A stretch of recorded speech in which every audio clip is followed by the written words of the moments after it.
And now we have Ana González, and Ana González and I go way back. She and I met when we both work in magazines, and she has become one of Colombia's greatest artists, fine artist, photographer, storyteller, also in the world of textiles. She will be coming to Extant in Mallorca this year to exhibit her work and to be part of the event. And her work pays homage to Colombia's landscapes and her collaborations with indigenous communities that protect them. Anna's work serves as both a warning of the global disappearance of a vital historic ecosystem and a celebration of its sensual power. So I'm going to share the screen. We have Ana actually in the way to the Sierra Nevada. She will tell us all about it. And hola, Ana. So tell us where you are. Hello. Hi, Marce, Lee, Philip, and everyone here. I am right now at the Sierra Nevada de Santa Marta. No, I'm in Santa Marta, but I'm heading to La Sierra Nevada tomorrow, where I'm going to be with a community that I've been working for many years and that I really, really love. And I would like to share with you some of the projects that we have been doing together. And actually, I would love to talk to you more than me. It's about my work and what I'm doing and what are my principal thoughts. I hope my English is okay with you, so I'm going really slow. You can see here, as you can see here, this is where I'm heading tomorrow. This is the Kogi community. No, first, for anyone that of course doesn't know me, I'm an architect, I'm an artist, and this is all what I do. This is like my work. My work is about my artwork, but also my work with the communities. They go together, and my entire inspiration is about the communities with who I work. So if we see, this is the Chiribiquete, one of the most amazing places in Colombia, is a national park. It's like an untouched land where you cannot really go in an easy way. It's been protected in a very strange way by the guerrillas and all the violence that is in Colombia. So now that is the place where I really thought that I had to work and with nature, and that nature had to be my only inspiration.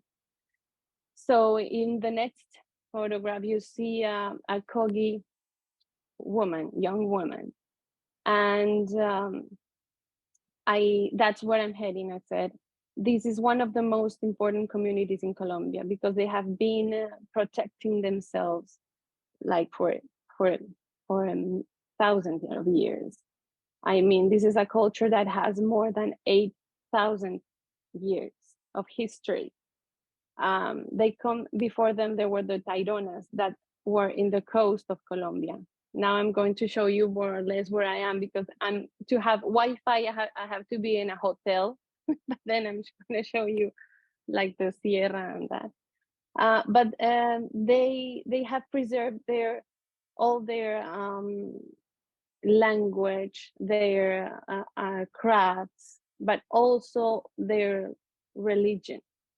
And one of the most important things that I think I want to share with you is the maloca. Kogis built the maloca. First, before doing them, as you are seeing, they ask for permission to nature. They ask gods to tell them where to build them and how to build them.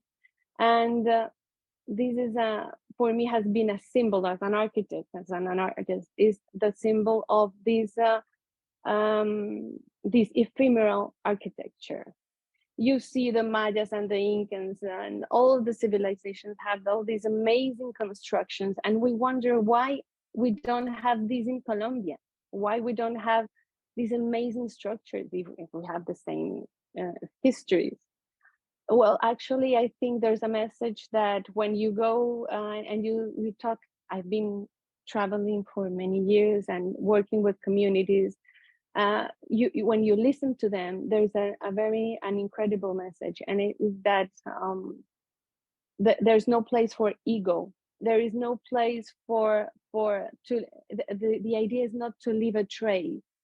The idea is to build, but then that this construction can be then deleted in a certain time. So, and I think this is all about respect for nature. And also when you when you spend time with the Kogis, the essential message also is that you are nature. As Manuela now was talking, I really find connection with that, is that we are all connected, but because we are nature. Nature is not there and we're here now. And when you talk to the Kogi, for example, here that they are building the amazing maloca that I actually had the privilege to build with them in a project in past years, is that we are the mountains, we are the rivers, we are the trees, and there is no difference. And the rivers are our blood. Before go back to the other one, Marce, the tools, the previous image, this one. This is an amazing thing. With these 6 tools that you see, los palitos, Max, la siguiente, this. With these 6 or 7 tools, the maloca, that is the house, the house for the community, is built.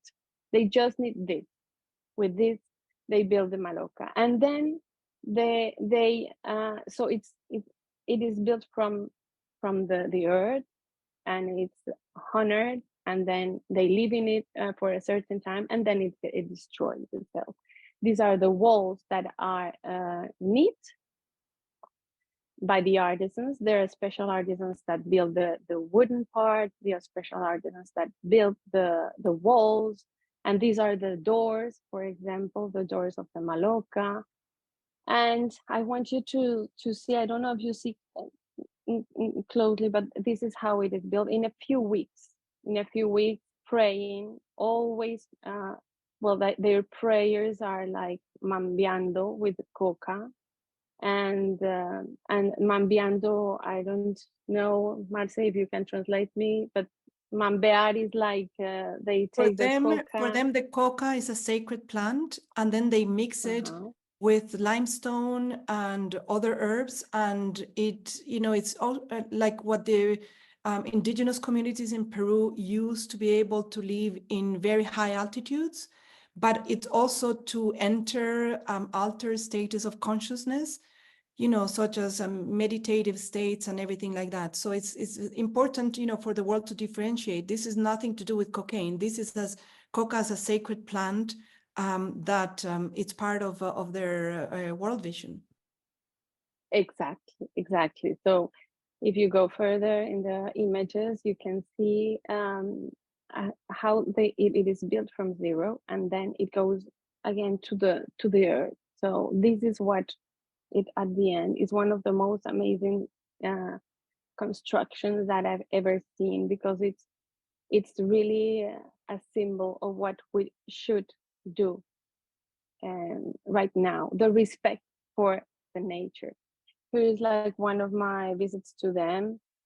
These are the Mamo's sons. The Mamo is like the priest of the community. When you are going to be a Mamo in the Kogi community, the Kogi is very important community. More than, I believe there are 4 communities in La Sierra Nevada, but this community has been so well preserved. So these are the Mamo's sons. The Mamo is chosen when he is 3 years old, and they live for years in the dark. I mean, they sleep in the day and they live in the night. So they really are born from darkness, and that's why they are the light persons of the community. So here I'm with the Mamo sons, and this is one of the places that I usually go and visit them. This one is Tieshua, and you see everybody lives in the Malocas. They are small places. The one that we built lately is the big one that you saw at the beginning, but these are the ones where they live. So everyone has this a small Maloca, and then you have this is the name is Nuhue. This is the Maloca of for men. There's a Maloca for the women, and there's a Maloca for men, and they have different work to do. This is the Hata's Maloca. This is the Maloca of the Mamo that I go and visit every time, and that has an incredible vision. And I always do this trip once or twice in a year, because I really get again connected with nature and what is like our mission. And when I talk to them, I just understand that respect is the most important thing. Respect to them, respect to the communities, respect to nature, and the Maloca also is a symbol of that, no, of that respect, no ego. Mama Shibulata is here. Here is a picture where I am with Mama Shibulata, the one of the most important mamos in La Sierra Nevada, with who I had the privilege to know. Thank you to Amazon conservation team that have been working with them for a long time.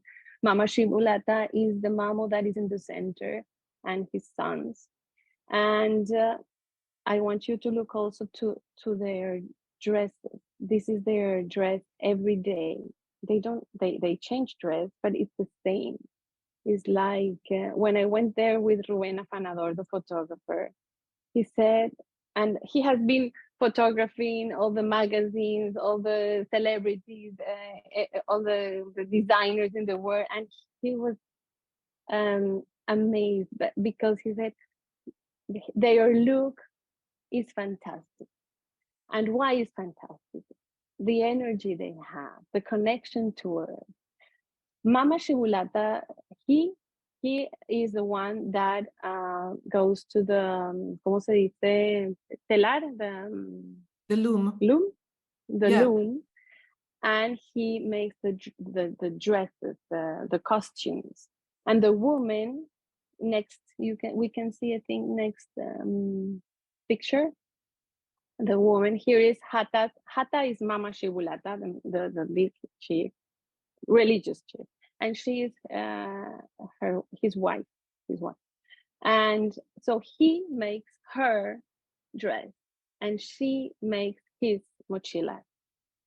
It's the mutualism, the nature's mutualism is everywhere, and you can see it even in their amazing dresses.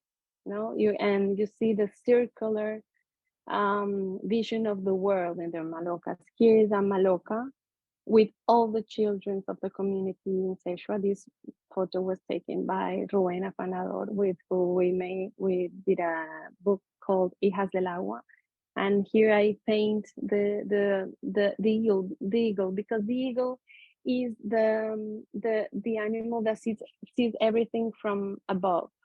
And that is one of the messages also from Mama Shibulata, from Hata. Hata is the chief. He says, we have to see everything from above, like the eagles, not like the gallinas. ¿Cómo se dice gallina? Chicken? Not like chicken. We have to be like eagles all the time, looking from above. So that's amazing, a beautiful message from him. Well, then I think we have this image. This is a real image, and this is in the Apaporis. Is also the Amazon, Baupés. There are different places that cover the Amazon in Colombia, and this is a very important picture for me because it's the heart of the world. The Pachacuari, the community that lives there, they really believe that they are the heart of the world. And they say that this is the river, the Apaporis River, where they clean the energy of the world. And what it was incredible is that when I arrived there, I arrived there with a team in an helicopter. This image was from that territory, and it's a heart. So it was very symbolic to me to see how the jungle, the rainforest, the Amazon is like the heart of the world, where it still breathes, and where the community is protected. And they say that the river, like here, the Apaporis River, is the one that cleans the energy of the world. And next, well, this is the Amazon, as you can see, like a big broccoli. And I decided to move to art when I saw that broccoli with a lot of holes because of the gold mining and of the cattle. And here you see it's so incredible, and but then it's starting to be destroyed. I'll tell you that about talk about that later. So these are the communities that actually are the ones that know how to respect nature. They work with nature. They are nature. They really are connected to it. So in order to protect these areas and these forests, we have to also protect and respect this community.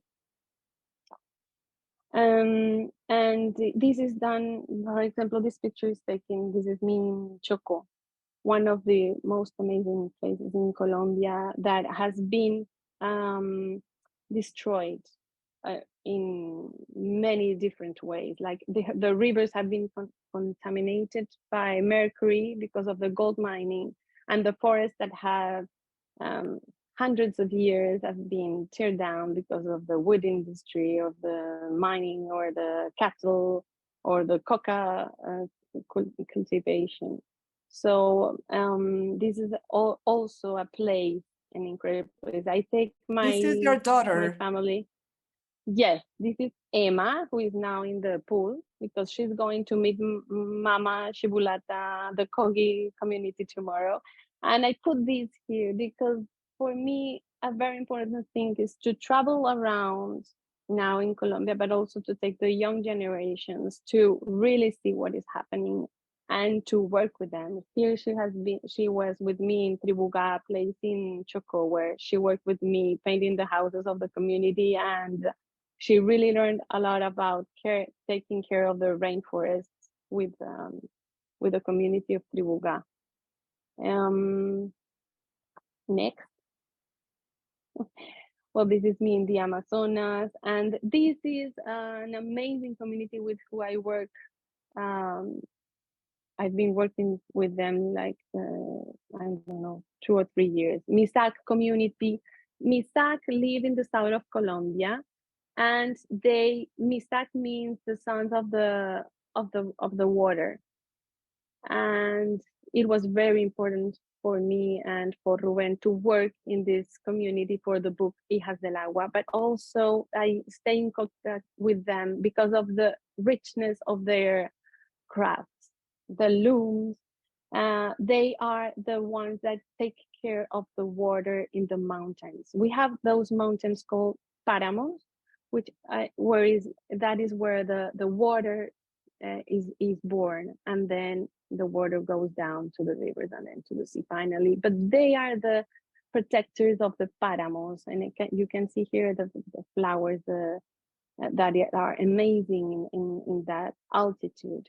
And they work with the looms. That is their writing. We don't have a writing actually that was brought by the Spaniards, but we have the writing that is in our crafts.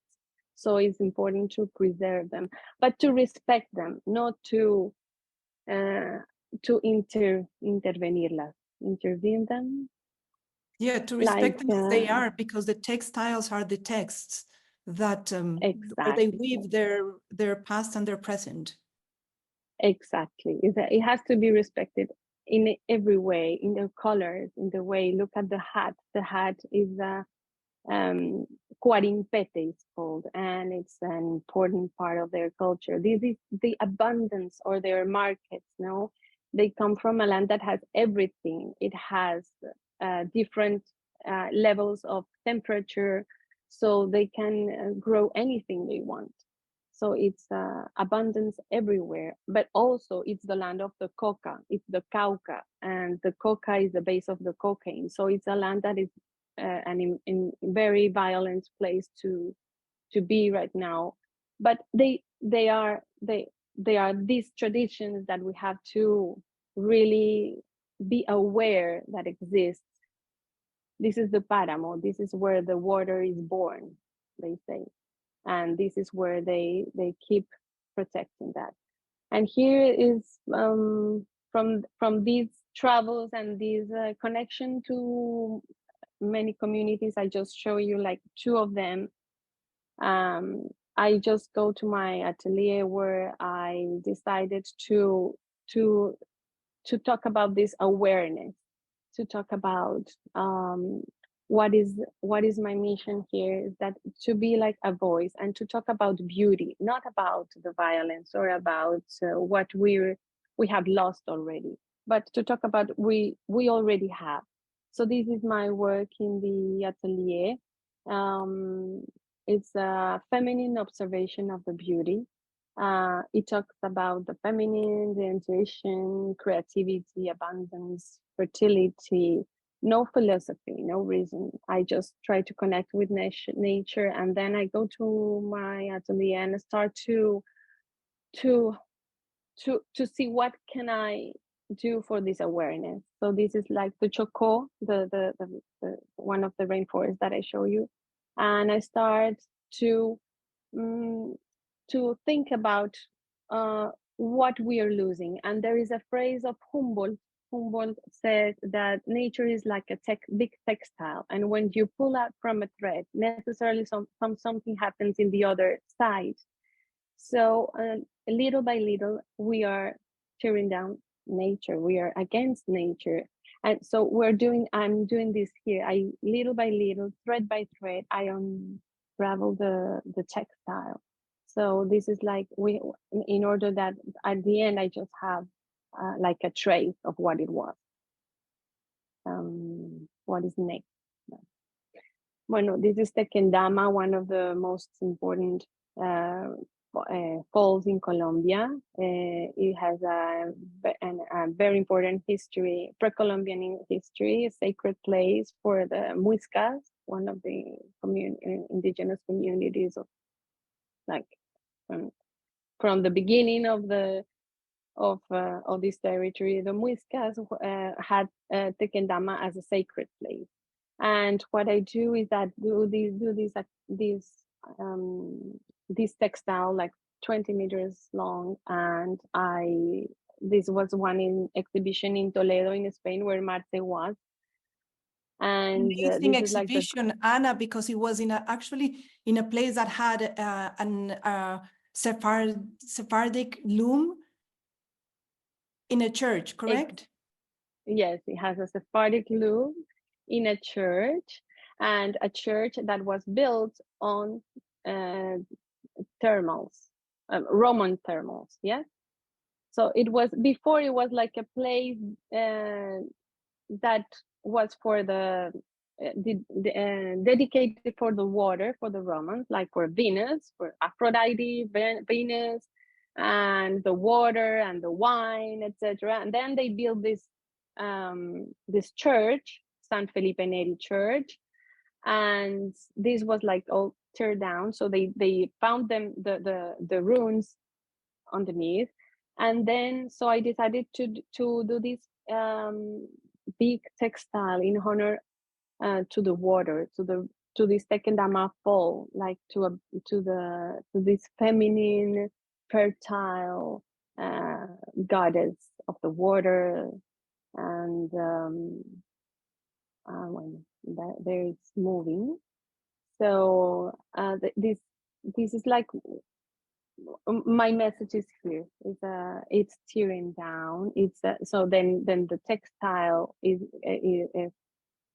ends in thread, and at the end you have this message that I don't really think I need to explain. And also I work with gobelins. I'm doing gobelins in the south of France, like it was done before, because the French had this gobelin, les verdures. Les verdures were like these big goblins talking about nature, but the nature in Europe. And when you go to Europe, which I love, but you see that where are all these forests? They're practically they're gone. And so what I did is that I am starting to do. I just did 3 of them, goblins from the rainforest in South America. This is the back of the goblin, which I love because it's like a myth. What? And so then, so next, finally, this is one of my last exhibitions where I focus on the craft, on different materials, on drawing, on porcelain, on painting, showing the fragility, the beauty that is fading away. That was the message of this exhibition. Here you see painting, so I paint everything fading. These are the porcelains, talking about fragility. These are the cattleyas, one of the most amazing orchids here in Colombia, and so I do them in porcelain in Limoges, because I learned Limoges in France, but also because the porcelain talks about fragility, about the beauty, but also how fragile nature it is. And then you have this small fall that is amazing. It's one of the sacred places also in Macarena in Colombia, and it's also fading to the floor. This is the Amazonas, also the river, the coast of the Amazonas River, and I try to in different techniques. In here at the left side is a drawing. It's very little, but it's in paper, fique paper. It's like an agave paper, that is done in Colombia, in Barichara, and I drew on it the birds that are the sacred birds. There are a few sacred birds that the indigenous Kogi community, the communities say that they are protectors of the rainforest. So that's why I draw them. Then it's painting, and well, this is my way to talk about this awareness and to talk about this to send a message through art in a more poetic way, in a more romantic way maybe, and to see the fragility. But in my art, this is the gold back one. In Marte, this is the El Dorado finally is our nature. The gold, our gold is nature. That's why it's the caracol. So I don't know the time, if we're okay. These are the communities, always the eagle. And I think at the end, it's very important this feminine way to see nature. We have seen nature through the men's eyes for many years. This is the book that I did with the Ruben Afanador and a big team, and talking about the communities, the protectors of nature. And it's a homage to them more than anything. What I want to you to see is that this is a more homage, is in a respectful way. Yeah, and at the end, what I really believe is that for me as a Colombian, Latin American woman artist, it's very important to talk about this feminine vision, the more intuition, no reason at all, no philosophy. I think more connection to nature, and I really now believe that this is a very good way to show what we are in South America and in Colombia. So Wow, I don't know, Ana, Marta. incredible, incredible, incredible. I mean, it's no coincidence that the World Health Forum Colombia has 7 women presenting. Mira. So, you know, the feminine Incredible. vision is very present. I think, I mean, I don't have to tell you, your work speaks for itself. it's really exquisite. It's spectacular. I think just, expressing such an important message through so many different techniques makes it very powerful. And the fact that, you are doing it in so many ways. Like, I would like to ask you about the project you're doing in Barichara. Yes, the project in Barichara has taken a long time. Is that I found Barichara is an amazing place in Colombia, an old Spanish town. But before that, there were the Guanes that were an indigenous communities that were um, uh, that died because of the Spanish invasion, and the ones that did not die of diseases or something, there is a story that they really went to the mountains and they killed themselves in the waterfalls. So that's is an incredible energy. And what I'm trying to do there is an atelier actually, but there are lots of people working in there. Actually, I think that there's 1 or 2 persons that are going to talk about it in Barichara with the fique. I saw, yes. The exacto. And also there's a paper atelier, which is amazing, San Lorenzo. And so I'm starting to build an atelier there to really work with the earth and different materials that I really want to, like a maloca, just take the earth and do something with that, and continue with the message of this awareness. But it's going to be 1 or 2 years. Thank you, Ana, and I see you in Mallorca. See you in Mallorca.